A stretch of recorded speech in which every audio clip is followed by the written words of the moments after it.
All right, we are talking about exponents now in our new unit. So as far as exponents go, let's just keep in mind that exponents are like the little squared or cubed. That would be an example of an exponent, okay? And as far as the parts, remember they're sometimes called powers, but you've got two basic parts.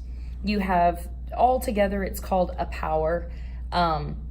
Kind of, you won't really hear that a whole ton, but keep in mind that the base is the bigger value, the normal number that's kind of a normal size touching the base of the line. The exponent is the little piece up there. Now you're going to hear kind of a fancy word here and there. It's not super important that you know this, but these are also called monomials, okay? That's just when you've got a problem that's a mono, meaning a single term. It's just a combination of multiplication, different variables and numbers and exponents, just kind of all being multiplied together, okay? So when it says, what does a power mean? Just going back to 5th grade or so, you learned that 4 to the 3rd does not mean 12. It means 4 times 4 times 4, which is 64, okay? So keep in mind that exponents mean that you're taking that base and multiplying it by itself however many times the exponent has. Now, the first thing we need to clarify and make sure that we all know, is that exponents are only attached to one base. This is a big deal because we like to make assumptions about what things actually mean. Let me give you an example of this. If I give you 4x squared, okay? A lot of times we want to think that that means 4x times 4x. It doesn't. If you think about PEMDAS, okay, right? We talk about kind of how strong operations are. Multiplication is stronger than addition. That's why it comes first. Exponents are stronger than multiplication.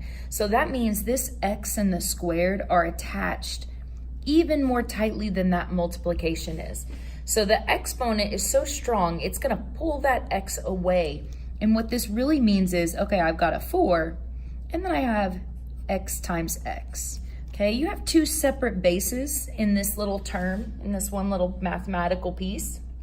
And that squared is only attached to the one right next to it.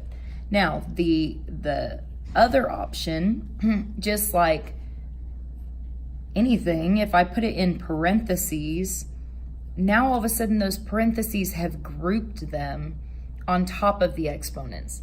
So if I say, oh, in parentheses 4x squared, now that's where we get that meaning of 4x times 4x, okay? And then in that case, that's where you get into actually simplifying this out.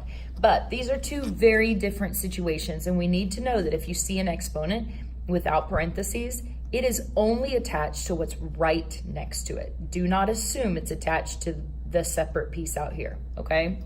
Now, here's where that really makes a difference, is when I have negative 4 squared, okay? So you're like, well, that's not a big deal. It's just a number being squared. Well, let's look and see what the calculator has to say about this. Logically, I know that if I do negative 4 squared in my head, that means negative 4 times negative 4, which should equal positive 16. Well, negative 4 squared, according to the calculator, actually says negative 16. So that doesn't really make sense, okay? Here's how that is working. Again, exponents are so strong, what it's actually gonna do is interpret this as, oh, there's a negative out there, or a negative 1, times just the 4 is being squared. It's almost treating that negative like it's its own little base, okay? That's how strong exponents are, is they actually, I mean, it makes sense up here, oh, that exponent tears the 4 and the x apart and is only squaring the x. Well, here, exponents are so strong, it's actually viewing this not as a single negative 4 altogether, but as a negative and a 4. And so when you do negative 1 times 4 times 4, and really you're only squaring the 4 part and not the negative, then that's where we end up with negative 16.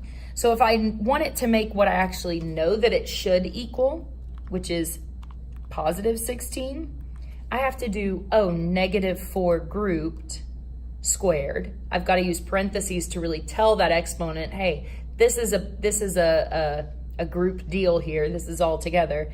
And then it will tell me that it's positive 16. Okay, so again, those parentheses totally make a difference because exponents, again, are so super strong that they can confuse things, okay? So that's things that we'll come back to and we'll mention multiple times, but I just wanted to point them out right off the bat. Now, here's the deal with exponents, is the good news is for the next few weeks, we are not going to be solving anything. All we're going to be doing is simplifying these exponent expressions, okay? Expressions. So we're not actually working anything out necessarily. All we're doing is just kind of cleaning problems up as much. And that's a huge mathematical concept, is taking something that is nasty and clunky and complicated and trying to simplify it using mathematical rules and properties as much as we can. So there are 4 different issues that we're going to have to kind of clean up on these problems. The first one is to have it simplified. You can't have repeats of bases, okay? So for example, if I have a problem that says x to the 5th times x to the 7th, right? It's just an expression that involves exponents. I've got to figure out a way to clean that up because I don't want 2 different x's as my bases in a problem. There's a mathematical way to clean that and kind of condense that down to just one thing, and that's what we're going to have to learn how to clean up and do, okay? So this is complicated and kind of nasty, and so we're going to learn how to clean that up. The second thing that we're going to have to simplify and clear up is that there can't be a power to another power. We had a conversation in class today about the fact that we're going to have exponents that are higher than squared or to the 3rd, right? We might have 5ths and 7ths. But one thing that you may not have considered can actually happen is when you start getting into like, x to the 3rd, then to the 5th. A power on top of another power, an exponent raised to another exponent, okay? And so that totally is going to be an issue that we're going to have to clean up because we don't want to be double exponenting something. That's not a real word. The third thing is that we can't have negative exponents. So I know you're just getting used to the idea of exponents that are higher than 2 or 3. Now you're finding out, what? There are negative exponents?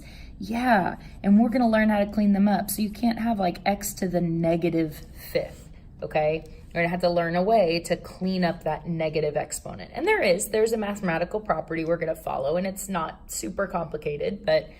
And then the fourth thing, the good news is it's actually not a new thing you have to fix. You've been doing this for a while, and that is that all fractions must be simplified, okay?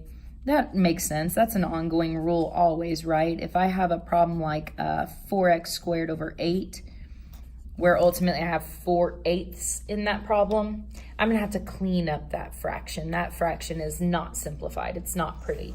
And this one, the good news is it's actually a fairly familiar thing to do, okay? So these are the 4 issues that if you're simplifying, we're gonna have to make sure that our final answer doesn't have repeated bases in them. We're gonna find a way to combine those. It doesn't have a power on top of another power. We're gonna have to clean that up. We can't leave negative exponents in our final answer, so there's a way to kind of deal with that. And then if you have a fraction, it's gotta be a simplified fraction, okay? So this little green chart that we've got, we're gonna come back to this over and over and over again. This is kind of your one-stop shop with all the rules in it. So we've now talked about, okay, well, powers have a base and an exponent, right? And that you can't have an exponent without a base. If you say, oh, it's something squared, or you just say, oh, that's squared, well, there has to be something being squared, okay? What does a power mean? Well, we know this, that something raised to the 3rd power actually means it times itself 3 times. So We've covered the first two kind of basic blocks here. We're gonna eventually make it through everything, but here it is all in one spot. So I hope this helps, and that's kind of your introduction to simplifying with exponents.